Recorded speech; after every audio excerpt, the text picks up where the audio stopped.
Hello friends, welcome to MRB ಅಡುಗೆ channel. ಇವತ್ತು ನಾನು ನಿಮಗೆ ಹೆಲ್ತಿ ಆಗಿರುವಂತಹ ಹಾಗೆ ಸೂಪರ್ ಟೇಸ್ಟಿ ಆಗಿರುವಂತಹ ಗಂಜಿ ಮಾಡೋದು ಹೇಗೆ ಅಂತ ತೋರಿಸ್ತೀನಿ.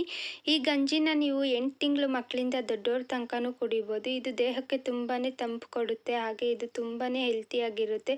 ಇದನ್ನು ನಾವು ಎನರ್ಜಿ ಬೂಸ್ಟ್ ಅಂತಲೇ ಕರಿಬೋದು.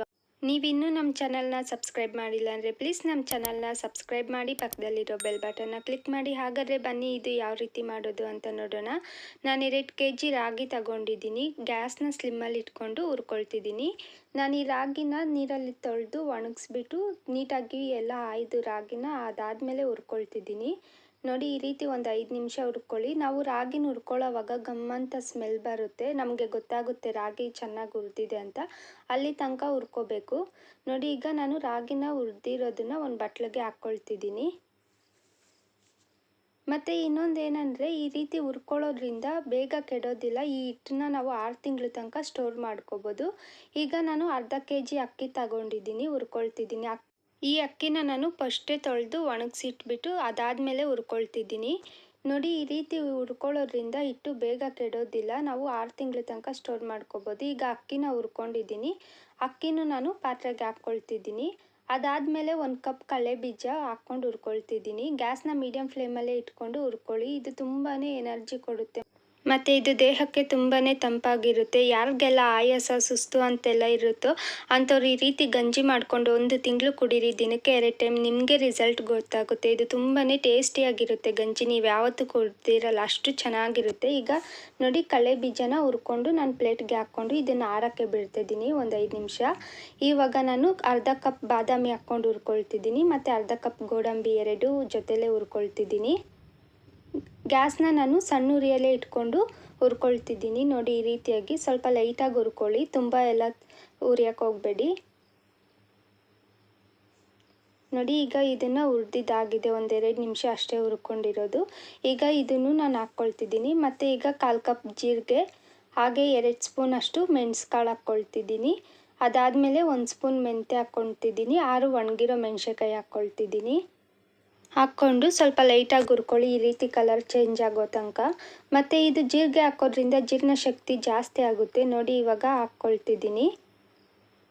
ಈಗ ಇದಕ್ಕೆ ಒಣಗಿರೋ ಖರ್ಜೂರ 1 ಕಪ್ ಹಾಕ್ಕೊಳ್ತಿದ್ದೀನಿ. ನಾನು ಈ ರೀತಿ ಬಿಡಿಸಿಕೊಂಡಿರೋಂಥ ಖರ್ಜೂರ 1 ಕಪ್ ಹಾಕ್ಕೊಂಡು ಲೈಟಾಗಿ ಹುರ್ಕೊಳ್ತಿದ್ದೀನಿ.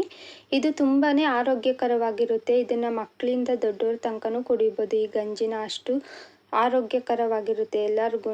ನೀವು ಒಂದ್ಸಲಿ ಟ್ರೈ ಮಾಡಿ. ಈಗ ನೋಡಿ, ನಾನು ಹುರಿದುಬಿಟ್ಟು ಹಾಕ್ಕೊಂಡಿದ್ದೀನಿ. ಮತ್ತು ಕಡಲೆ ಬೀಜನೂ ಸಿಪ್ಪೆ ಸುಲಿದು, ಹುರಿದಿರೋಂಥ ಕಡಲೆ ಬೀಜನ ಸಿಪ್ಪೆ ಸುಲಿದು ಹಾಕ್ಕೊಳ್ತಿದ್ದೀನಿ. ನೋಡಿ, ಹಾಕ್ಕೊಂಡು ಇವಾಗೆಲ್ಲನೂ ಮಿಕ್ಸ್ ಮಾಡ್ಕೊಳ್ತಿದ್ದೀನಿ.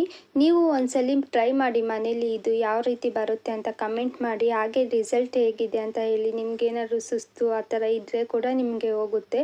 ಇದು ತುಂಬಾ ಎನರ್ಜಿ ಕೊಡುತ್ತೆ. ನೋಡಿ, ಈಗ ಚೆನ್ನಾಗಿ ನಾನು ಮಿಕ್ಸ್ ಮಾಡಿದ್ದೀನಿ. ಇದನ್ನು ಸ್ವಲ್ಪ ಹೊತ್ತು ತಣ್ಣಗಾಗೋದಕ್ಕೆ ಬಿಡಿ. ಈ ರೀತಿ ಗಂಜಿ ಮಾಡಿಕೊಂಡು ನೀವು ಬೆಳಗ್ಗೆ ಟೈಮು ಕುಡಿಬೋದು. ನಾಷ್ಟ ಬದಲು ಗಂಜಿನ ಕುಡಿದ್ರೂ ಆಗುತ್ತೆ, ಅಥವಾ ನೀವು ಜ್ಯೂಸ್ ಕುಡಿಯೋ ಬದಲು ಈ ರೀತಿ ಗಂಜಿನೂ ಕುಡಿಬೋದು. ನೋಡಿ, ಈಗ ನಾನು ಮಿಷಿನ್ಗೆ ಹಾಕ್ಸ್ಬಿಟ್ಟು ಆದಮೇಲೆ ಹಸಿಟ್ಟು ತೋರಿಸ್ತಾ ಇದ್ದೀನಿ. ಎಷ್ಟು ನುಣ್ಣಗೆ ಹಾಕ್ಸಿದ್ದೀನಿ, ತುಂಬಾ ಚೆನ್ನಾಗಿ ಬಂದಿದೆ ಹಿಟ್ಟೆಲ್ಲ. ಈಗ ಇದನ್ನು ನಾನು ಜಲ್ದಿ ಇಟ್ಕೊಂಡು 1 ಕಪ್ಪಲ್ಲಿ ಹಿಟ್ಟು ತಗೊಂಡಿದ್ದೀನಿ. ಇದರಲ್ಲಿ ಯಾವ ರೀತಿ ಗಂಜಿ ಮಾಡೋದು ಅಂತ ತೋರಿಸ್ತಾ ಇದ್ದೀನಿ ನಾನೀಗ ನಿಮಗೆ. ನೋಡಿ, 2 ಸ್ಪೂನ್ ಹಿಟ್ಟು ಹಾಕ್ಕೊಳ್ತಿದ್ದೀನಿ ನಾನು. 2 ಸ್ಪೂನ್ ಹಸಿಟ್ಟಿಗೆ ನಾನು 1.5 ಲೋಟ ನೀರು ಹಾಕ್ಕೊಳ್ತಿದ್ದೀನಿ. ಅದಾದಮೇಲೆ ಇದಕ್ಕೆ ನಾನು 1/4 ಸ್ಪೂನ್ ಉಪ್ಪು ಹಾಕ್ಕೊಳ್ತಿದ್ದೀನಿ. ಉಪ್ಪು ರುಚಿಗೆ ತಕ್ಕಷ್ಟು ಹಾಕ್ಕೊಳ್ಳಿ, ತುಂಬ ಎಲ್ಲ ಹಾಕ್ಕೊಳ್ಳೋಕೆ ಹೋಗಬೇಡಿ, ಸ್ವಲ್ಪ ಕಡಿಮೆನೇ ಹಾಕ್ಕೊಳ್ಳಿ. ನೋಡಿ ಹಾಕ್ಕೊಳ್ಳಿ ಉಪ್ಪನ್ನ. ಹಾಕ್ಕೊಂಡು ಈ ರೀತಿ ಚೆನ್ನಾಗಿ ಕಲಸಿ, ಸ್ವಲ್ಪನೂ ಗಂಟಿಲ್ದಿರಂಗೆ ಕಲಿಸ್ಕೋಬೇಕು.